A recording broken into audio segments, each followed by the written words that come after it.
how did you transition and what was the story from graduating at St. John's and now you were going to play professionally, right? What was Hmm. that like and how did that come to fruition? Well, I always wanted to play professionally at a very young age, and that's something that I wanted to do once I was finishing my years in college.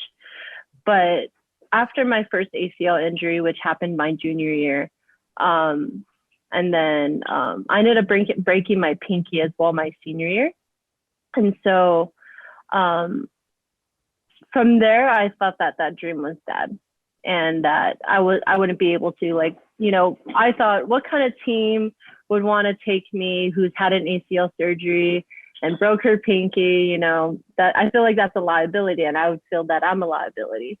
And so I kind of put that dream in a box and just put it in the back of the closet, and I was like, okay, I'm never touching this box again.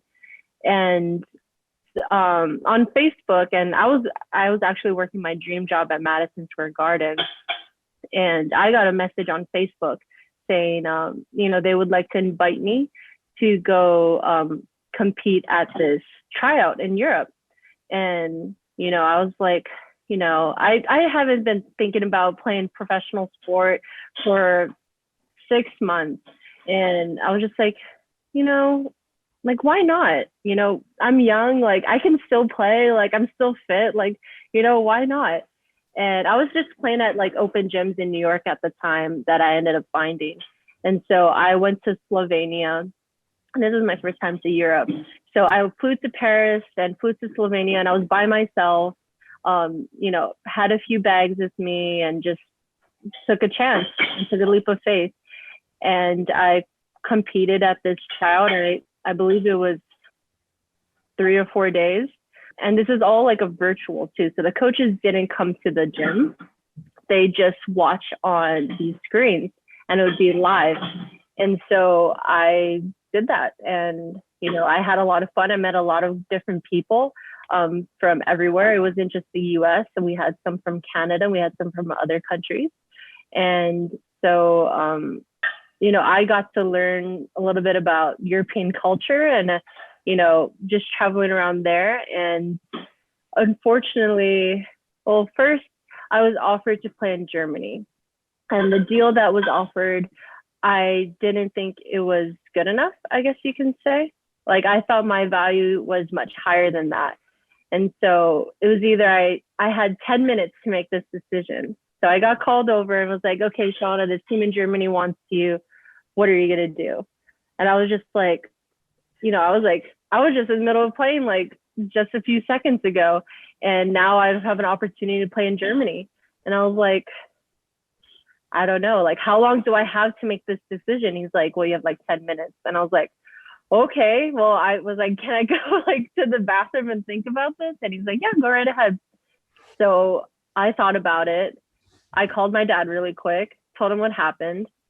And we did really quick research on our phones, like Googling Germany, what kind of life is it in Germany? How much, what's the equivalency from what they were going to give me in USD to, whatever monetary value it is in Germany. And we decided, we took the chance of not doing it. And so I went back to him and told him, I think I'm going to wait for the next offer, and come to the end of the tryout, and I didn't get another offer. And that offer went to another girl. And so I couldn't take that back.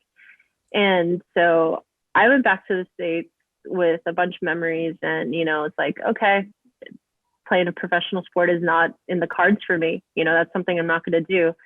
And I went back to my New York life, and my dad called me one day and was like, what do you think about playing in the Philippines?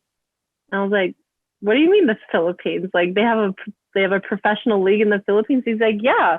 And he sent me a bunch of YouTube videos about it and the PSL, and was like, I think that you do really well here and you can play there year round, and they have an import league. And so we just started doing research, and I was like, I was already defeated at that point. And I was like, you know what, Dad, if you think I could do this, like you can be my agent, go ahead and contact the league and do whatever you want to do, and just let me know how that happens. I'm just going to focus on working.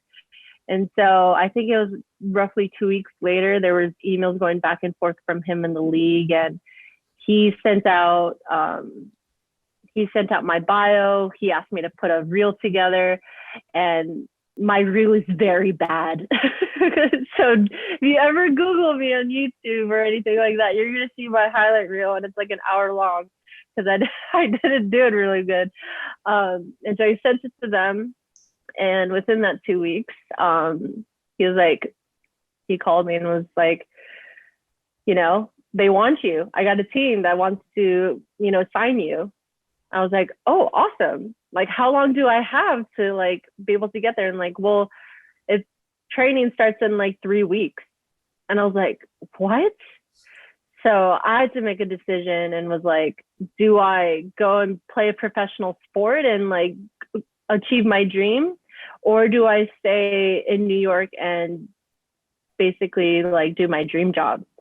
And so I obviously made the decision to go play because I was like, I'm still young. I'm never going to have this opportunity again. And, who knows what kind of doors that'll open for me. And so in that 2-week period, I packed up my entire life in my little apartment that I've lived for like 3 years. And I moved back home, and then I went to the Philippines the next day. So that was my journey of how I ended up being a professional athlete. Yes. And I think from what I understand, even a lot of the volleyball players that play collegiately, the transition into professional sports is all new because it's not as mainstream, I think, as the other sports. So it's interesting how your dad got connected with all of these teams and how you ended up playing in that league.